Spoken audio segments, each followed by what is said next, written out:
जो चीज़ मुझे समझ नहीं आती उसमें मैं बहुत ज़्यादा इन्वॉल्व नहीं हो सकता। मतलब हो सकता है मेरी बुद्धि थोड़ी लिमिटेड हो कि मुझे दुनिया की हर चीज़ नहीं आती, तो इसलिए मैं हर चीज़ की तरफ ध्यान भी नहीं देता।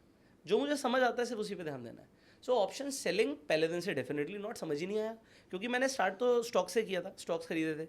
फिर उसके बाद थोड़ा सा समझ आया स्टॉक्स के ऊपर, मतलब 1 साल तो उसी में लग गया, उसमें कोई ट्रेडिंग कुछ खास नहीं करी। उसमें फिर ऑप्शन बाइंग की कुछ स्ट्रैटेजीज़ पे हमने काम किया। बाइंग में बहुत अच्छा पैसा बनता है, बट वो साइकोलॉजी बहुत ख़राब करती है मेरी। मैं अपनी बात कर रहा हूँ, लोगों के लिए बहुत अच्छा हो सकता है, क्योंकि उसमें क्या होता है कि you see losses on a regular basis, और वो परसेंटेज ऑफ लॉस बड़ा होता है। मैं एग्जांपल देता हूँ, बाइंग और सेलिंग की एग्जांपल देता हूँ। तो मान लेते हैं किसी के अकाउंट में 10 लाख रुपए हैं, तो जब कोई आदमी ऑप्शन बाइंग करेगा तो मैं आपसे सवाल पूछूंगा, किसी की कैपिटल 10 लाख की है, क्या वो 10 लाख से डायरेक्टली जाके ऑप्शन बाइंग कर सकता है? कर सकता है। कर सकता है, बट करेगा नहीं, क्योंकि उसका लॉस बहुत बड़ा है। बहुत बड़ा है। क्योंकि अगर एक भी एसएल हिट हुआ तो कम से कम 25% का तो एसएल लेगा जब वो बिल्कुल। ऑप्शन बाइंग कर रहा है। बाइंग में तो लॉस बड़ा है। 20-25% कुछ नहीं है बाइंग में।